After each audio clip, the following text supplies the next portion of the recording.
আসসালামু আলাইকুম। আজকে টিউটোরিয়ালে অটোক্যাডের সাহায্যে কিভাবে মাল্টিপ্লটের এরিয়াটা এক ক্লিকে বের করা যায় সেই বিষয়ে দেখব।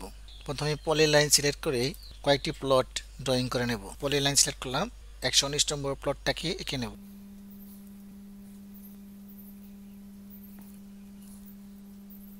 এই 116, 117, 120, 121 এবং 119 নম্বরের যে প্লটগুলো আছে সেটা পলিলাইন দিয়ে বাউন্ডারি করে নিলাম। 5টি প্লটের ভিতরে কি পরিমাণ জমি রয়েছে সেটা একটা লেফটের সাহায্যে আমরা বের করে নেব। সিলেক্ট করবেন, সিলেক্ট থেকে কপি করে এখানে এসে ছেড়ে দেবেন। এখন এই পলিলাইনগুলোকে বাউন্ডারিতে বিভক্ত করতে হবে। কিবোর্ড থেকে লিখতে হবে BO বাউন্ডারি। 3 পয়েন্টে ক্লিক করবেন। এরপর প্রত্যেকটি প্লটের ভিতরে আলাদা আলাদা ক্লিক করতে হবে। ভিতরে ক্লিক করবেন এবং বাইরে ক্লিক করবেন। এখন প্রত্যেকটা প্লট আলাদা আলাদা হয়ে গেছে। এখন এর ভিতরে আমরা এখানে কি পরিমাণ শতক আছে সেটা বের করব। এটা বের করার জন্য এই প্রত্যেকটি প্লটে কি পরিমাণ জমি আছে সেটা বের করার জন্য কিবোর্ড থেকে একটা লিপসকে লোড করতে হবে। টাইপ করতে হবে AP, inter. Area calculation with multi units, এখানে ক্লিক করতে হবে। এরপর লোডে ক্লিক, অলওয়েজ লোড। এরপর ক্লোজ দিবেন।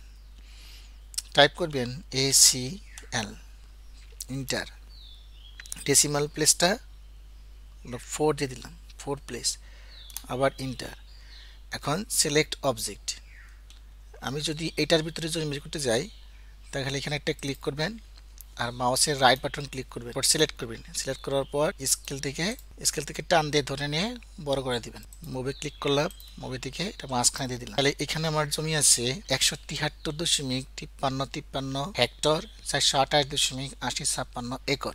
স্কোয়ার মিটারে আছে, স্কোয়ার ফুটে দেওয়া আছে, একরে দেওয়া আছে, হেক্টরে দেওয়া আছে, কিলোমিটারে দেওয়া আছে। সেম পদ্ধতি আমরা এখানেই প্রয়োগ করব। আবার ACL decimal 4 place, inter. Select object, right button click করবেন, এটাকে ধরে স্কেলে ক্লিক করবেন। আচ্ছা, এখানে আছে 502.38 একর। এই সেম পদ্ধতিটা প্রত্যেকটা প্লটের ভিতরেই করতে হবে। ACL, enter, decimal 4, enter. Select object, মাউসের right button, left button, scale থেকে সিলেক্ট করবেন।